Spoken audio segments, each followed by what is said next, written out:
Balikan po natin ang issue ng arrest warrant na manggagaling daw sa International Criminal Court. Kung nakapag-issue na nga ng arrest warrant ang ICC laban kay dating Pangulong Duterte, hindi po ang ICC ang kukuha kay Duterte.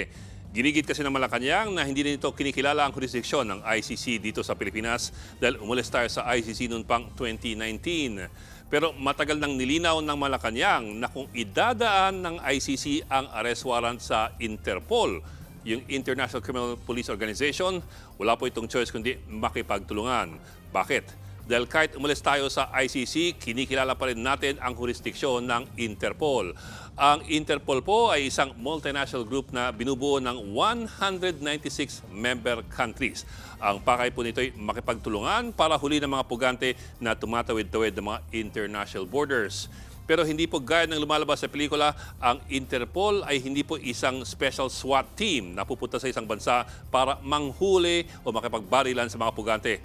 Ang trabaho po talaga ng Interpol ay coordination at information sharing. Ang Interpol ay merong opisina na tinatawag na National Central Bureau sa lahat po ng mga member countries ito. Diyan nakikipag-coordinate ang Interpol pag merong wanted. Halimbawa, pag may arrest warrant na nilabas ang isang bansa o kahit ang isang international tribunal gaya po ng ICC, maglalabas ang Interpol ng tinatawag na Red Notice at ipapakalat po ito sa lahat ng member countries. Gaya po nitong nasa likod ko. Ang Red Notice po ay isang request sa local law enforcement na arestuhin ang isang tao at i-extradite sa ibang bansa. Ngayon, nasa bawat bansa na po yan kung pahahalagahan nila itong Red Notice. Hindi kasi pwedeng magpilit ang Interpol kung ayaw kumilos ng isang bansa. Ngayon, Lunes ng gabi, meron pong isang Pilipino na nakalista sa Red Notice ng Interpol sa kanyang website. Wanted po sila sa sari-saring krimen mula murder hanggang sex trafficking. Kapansin-pansin po na wala dyan si dating Pangulong Duterte. Pero sinasabi rin ng Interpol na hindi nito pinapublish ang lahat ng red notices nito.